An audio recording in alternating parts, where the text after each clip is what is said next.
Hello friends, स्वागत है आपका हमारे यूट्यूब चैनल जीएस कैप्सूल में। आई होप आप सभी लोग अच्छे होंगे और आपकी तैयारी अच्छी चल रही होगी।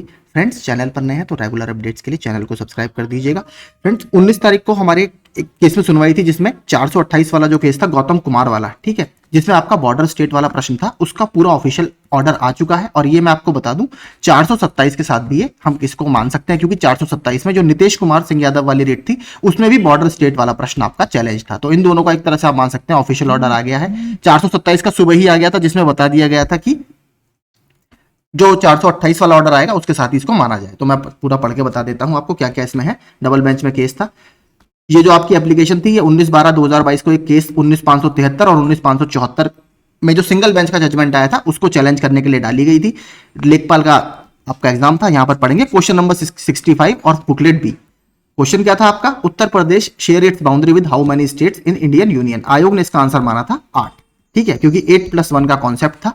सिंगल बेंच में अगर आप ऑर्डर देखेंगे तो उसमें यह बात कही गई थी कि जो दिल्ली है वो यूनियन टेरिटरी है, ना कि स्टेट। तो केवल 8 ही स्टेट आयोग ने इसका आंसर माना था। According to the commission, the correct answer to the question number 65 is 8, whereas according to the appellant, the correct answer is 9. Shri Seeman Singh, learned counsel for the appellant, had placed reliance upon Article 1, 2 and 3 of Indian Constitution, which is reproduced hereinafter. उन्होंने जो श्री सीमान सिंह थे, याचिकाकर्ता की तरफ से जो वकील थे, उन्होंने संविधान के अनुच्छेद 1 सब क्लॉज 2 और 3 का उन्होंने इसमें हवाला दिया और क्या कहा? Name and territory of the Indian union, India that is Bharat shall be a union of states. ये तो कई कंपटीशन में क्वेश्चन भी आता है। दूसरा, the states and the territories thereof shall be as specified in the first schedule.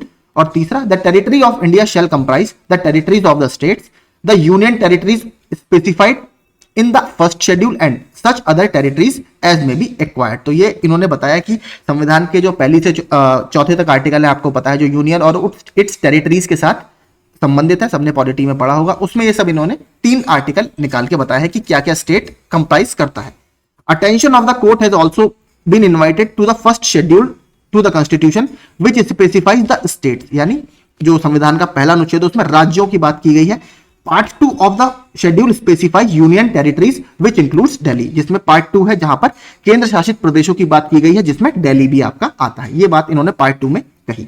According to the counsel for the appellant, the question posed is as to how many states share its boundary with Uttar Pradesh. Learned counsel submits that Indian Union has been specified in Article 1, Clause 3, which includes the territories of the states and would include not only states but also the union territories. तो इन्होंने यही देखिए वही वाला counter रखा कि states तो इसमें आते ही हैं और इसमें यूटी यानी केंद्र शासित प्रदेश भी आते हैं, अनुच्छेद 1 के क्लॉज 3 में। Learned single judge has taken a different view and has not considered Delhi as being a state which shares its boundary with Uttar Pradesh. जो सिंगल बेंच का जजमेंट था उसमें मैंने आपको दिखाया था, उसमें यह कहा गया था कि दिल्ली अभी भी केंद्र शासित प्रदेश ही है और उन्होंने उसको स्टेट नहीं माना। We have examined the contention advanced by the counsel for the parties. Article 1 of the Constitution provides that India, that is Bharat, shall be a union of states, यानी राज्यों का एक संघ होगा। The states and the union territories have been specified in the first schedule, और पहले schedule में या पहले आपके अनुसूची में दोनों की बात की गई है। Part 1 of the first schedule specifies that the states, while Part 2 of the first schedule specified the union territories। जो एक अनुसूची का पहला भाग है वो राज्यों के बारे में बताता है, जो सेकंड भाग है वो यूनियन टेरिटरीज के बारे में बताता है। Although the territory of India comprises not only states but also union territories, माना कि जो भारत का पूरा भाग है, भूभाग है, वो राज्यों और केंद्र शासित दोनों प्रदेशों से मिलकर बना है, specified in the first schedule, जैसा कि पहली अनुसूची में कहा गया है। But the question pose for the consideration is distinct, but जिस तरीके से क्वेश्चन पूछा गया है वो अलग है। How many states in Indian union shares its boundary with Uttar Pradesh clearly would refer to the states as are specified in part 1 of the first schedule. उन्होंने ये कहा भले ही संविधान के पहले और दूसरे भाग में यूनियन टेरिटरी और राज्य दोनों आते हैं, यानी केंद्र शासित प्रदेश और राज्य दोनों आते हैं, लेकिन जिस तरीके से क्वेश्चन पूछा गया है स्पेसिफिकली कि उत्तर प्रदेश राज्य कितने राज्यों से अपनी सीमा साझा करता है, वो एकदम अलग है। देखिए यहां पर आप पढ़ेंगे ना, कंसिडरेशन इज डिस्टिंक्ट, यानी ये पूरा कंसिडरेशन ही बिल्कुल अलग है।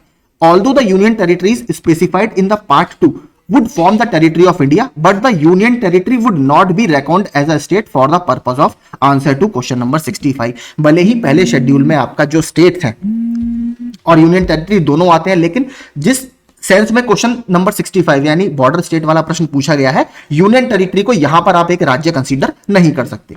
Admittedly, there are only 8 states that share its boundary with Uttar Pradesh if Delhi is excluded.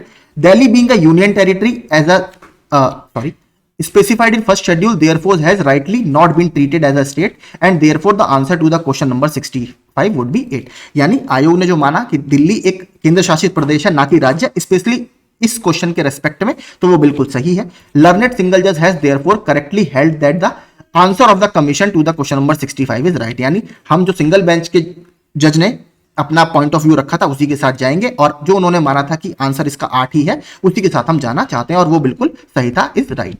Challenge made to it by the appellant lacks merit, consequently the special appeal fails and is dismissed. यानी जो याचिकर्ता है उनका ground अच्छा नहीं है, merit नहीं है इस क्वेश्चन में, और इसीलिए इसको डिसमिस किया जाता है। तो स्पेशली अगर मैं क्रक्स आपको बताऊं, क्रक्स इसका यही है कि पहले शेड्यूल में दोनों ही चीजें मेंशन है, लेकिन जिस तरीके से क्वेश्चन पूछा गया है वो कंसीडरेशन बिल्कुल अलग है। उसमें स्पेसिफिकली राज्यों की ही बात की गई है, और उसके हिसाब से दिल्ली एक केंद्र शासित प्रदेश है, वो इस आंसर के 9 में मतलब इंक्लूड नहीं किया जाएगा, इसलिए इसका आंसर 8 ही है। ठीक है, तो चलिए क्या 428 का और 427 का भी आप इसको ऑर्डर मान सकते हैं, क्योंकि दोनों ही आपस में लिंक है, सेम क्वेश्चन था। तो 427 428 का आ गया है, 425 का अभी तक नहीं आया है, वो भी आएगा तो मैं आपको बता दूंगा। वीडियो अच्छा लगा हो तो चैनल को सब्सक्राइब कर दीजिएगा। Thank you so much.